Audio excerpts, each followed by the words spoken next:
நெல்லிக்காயில் juice போடுவோம், ஊறுகாய் போடுவோம், எல்லாமே செய்வோம். இன்றைக்கி வந்து நான் நெல்லிக்காயில் மிட்டாய் பண்ண போகிறேன். இதுக்கு வந்து நெல்லிக்காய் நடுவில் வந்து ஒரு கோடு போட்டுக்கோங்க.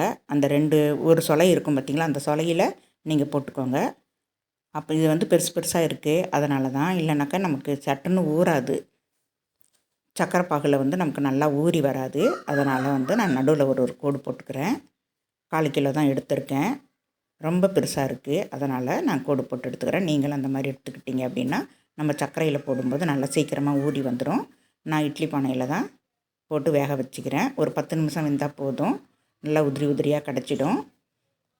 நம்ம ரொம்ப சிரமப்பட வேண்டியதில்லை. பாருங்கள், 10 நிமிஷத்துலேயே நல்லா வெந்திருக்கு. இந்த மாதிரி கத்தி விட்டு காட்டணும் அப்படின்னாக்கா நல்லா வந்து நமக்கு இறங்கும் கத்தி. இல்லைனாக்கா கொஞ்சம் டைட்டாக இருக்கும். இப்போ எல்லாமே ட்ரான்ஸ்ஃபர் பண்ணிக்கிறேன். எல்லாமே வேறு பாத்திரத்துக்கு ட்ரான்ஸ்ஃபர் பண்ணிடலாம். கொஞ்சம் லைட்டாக ஆறட்டும். ஆறுனதும் நம்ம எல்லாத்தையும் பிரித்து எடுத்துக்கலாம். இப்போங்க ஆறிடுச்சு. இந்த மாதிரி தனித்தனியாக வந்துடும். நம்ம கோடு போட்டோம் பார்த்திங்களா, அதில் கூட அப்படியே சொலை மாதிரி அப்படியே தனியாக பிரிஞ்சு வந்துடும். நமக்கு சக்கரை போட்டு ஊற வைக்கும்போது சீக்கிரமாக வந்து ஊறி வரும். அதனால் நான் நடுவில் வந்து ஒரு கோடு போட்டிருக்கேன். இல்லைன்னா நீங்கள் வந்து போக்ஸ் வச்சு கூட குத்தி விட்டுக்கலாம். ரொம்ப சொலைகள் இருக்குது அப்படின்னாக்கா ஒரு போக்ஸ் வச்சு கூட குத்தி விட்டுக்கலாம். உங்களுக்கு பெருசாகவே இருக்கட்டும் அப்படின்னு நினச்சிங்க அப்படின்னா நம்ம வந்து இந்த மாதிரி கட் பண்ணாமல் ஒரு போக்ஸ் வச்சு நம்ம ஹோல்ஸ் போட்டு வச்சுக்கலாம். இப்போ நான் வந்து இப்போ ஒரு பாக்ஸில் போட்டுக்கிறேன். கண்ணாடி பவுல் இருந்துச்சுன்னா நல்லாயிருக்கும், பீங்காக இருந்தாலும் நல்லாயிருக்கும். என்கிட்ட பிளாஸ்டிக் டப்பா தான் இருக்குது, அதிலையே நான் போட்டு காட்டுறேன் உங்களுக்கு. நான் வந்து 1/4 கிலோவுக்கு நான் 1/4 கிலோ சர்க்கரை எடுத்து போட்டிருக்கேன். 1/4 கிலோ நெல்லிக்காய், 1/4 கிலோ சர்க்கரை. இந்த கப்பு வந்து 125 கிராம் பிடிக்கும். நான் அதால் 2 கப்பு போட்டிருக்கேன்.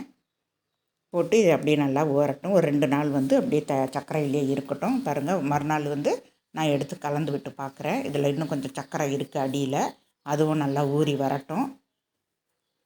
இதில் வந்து லைட்டாக வந்து நான் உப்பு போட்டிருக்கேன். ஒரு சிட்டிகை அளவுக்கு நீங்கள் உப்பு போட்டுக்கோங்க. அப்போ தான் நமக்கு சர்க்கரை வந்து தூக்கி கொடுக்கும். நான் வந்து ஒரு நைட்டு ஒரு பகல் நல்லா ஊறி இருக்குது. 2 நைட்டு ஊறி இருக்குது. 2 நைட்டு ஒரு பகல் ஊறி இருக்குது. நான் இப்போ வந்து இதை வந்து வேறு பாத்திரத்தில் எடுத்து மாற்றி நல்லா வெயிலில் காய வச்சுக்கலாம். நல்லா வெயில் அடிச்சுது அப்படின்னா ஒரு 2 மணி நேரம் வெயிலில் காய வச்சிங்கன்னாவே போதும். வெயில் கம்மியாக இருந்தது அப்படின்னா ஒரு 2 நாள் 3 நாள் கூட காய வச்சுக்கலாம். நமக்கு கையில் வந்து பிசு பிசுன்னு ஒட்டக்கூடாது. அந்தளவுக்கு நமக்கு காஞ்சா போதும். ரொம்பவும் காய வைக்க தேவையில்லை. ரொம்பவும் நமக்கு ஈரப்பணப்பு இருந்ததுன்னா நம்ம சக்கரை பவுடர் போடும்போது அப்படியே ஒட்டிக்கிட்டே இருக்கும், நிறையா போடுற மாதிரி இருக்கும். இந்த அளவுக்கு இருந்தால் போதும். நமக்கு கையில் வந்து பிசு பிசுன்னு ஒட்டக்கூடாது. நான் வந்து ஒரு 2 மணி நேரம் நல்லா காய வச்சுருக்கேன். நல்ல வெயிலில் நான் 2 மணி நேரம் காய வச்சு எடுத்து வச்சுருக்கேன். இப்போ இதில் நான் சர்க்கரையை போட்டுக்கிறேன். சர்க்கரை வந்து மிக்சியில் போட்டு அடித்து எடுத்து வச்சுருக்கேன். பவுடர் தான் போட்டிருக்கேன். நல்லா போட்டு குலுக்கி விட்டுக்கோங்க. குலுக்கி விட்டிங்க அப்படின்னாக்கவே நமக்கு ஒன்றோட ஒன்று ஒட்டிக்காது. நம்ம டப்பாவில் போட்டு ஸ்டோர் பண்ணி வச்சுக்கலாம். இது ஒரு வருஷத்துக்கு கூட நம்ம வச்சுக்கலாம். நான் கொஞ்சமாக போட்டிருக்கேன். ஒரு வருஷத்துக்கு எப்படி வரும்னு நினைக்காதீங்க. இந்த மெத்தேடில் நம்ம எவ்வளோ போட்டாலும் நம்ம ஒரு வருஷம் வரைக்கும் வச்சுக்கலாம், வீணாகாது. இதே மெத்தேடில் போட்டு வச்சுக்கிட்டோம் அப்படின்னா இது வந்து நமக்கு 2-3 நாளைக்கு தான் வரும்.